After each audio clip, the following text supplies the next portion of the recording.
Khris. Transitioning out of the last segment, let me just ask Matt before we get into our more philosophical questions.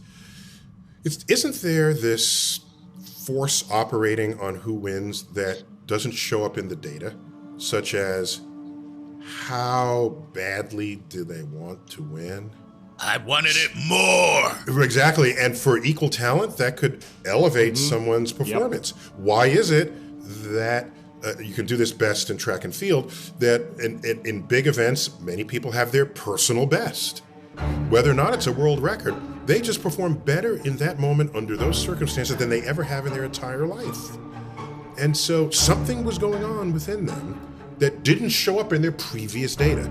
So the last NBA Finals, the Milwaukee Bucks, Giannis, whatever his name is, because I can't say it. But it's widely held that he just rose above his game and above his team's performance to carry them almost single-handedly to a championship.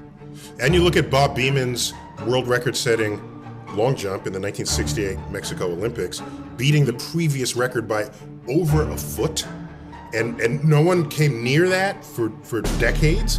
So I don't see how that shows up in your AI algorithms. It is totally in the data. It is totally in the data. Ooh. Oh, this is fascinating. So, throw down. Here you go. Go on. So if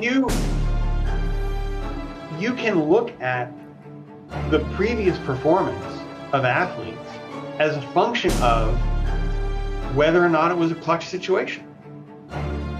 And if there are athletes who reliably perform better when the pressure is on, it's totally in there. And if there are athletes who reliably perform worse when the pressure is on because they choke, that's in there. And if there are people who just perform the same independent of pressure, that's in the data. So it is the case that being in the Olympics is special. Being in the Super Bowl is special. But you can also look at, for a generic player who performs 5% better in a clutch situation, how does he perform? How much does he perform better in his first Super Bowl? That's in the data. Not this guy who's about to play in his first Super Bowl, but I know how this guy responds to pressure, and I have data telling me how much pressure the Super Bowl really is. Put it all together, and I'll know how this guy's likely to play in the Super Bowl. Wow. Some people are going to have good days. Some people are going to have bad days. But all the stuff you've been talking about, it's all in there.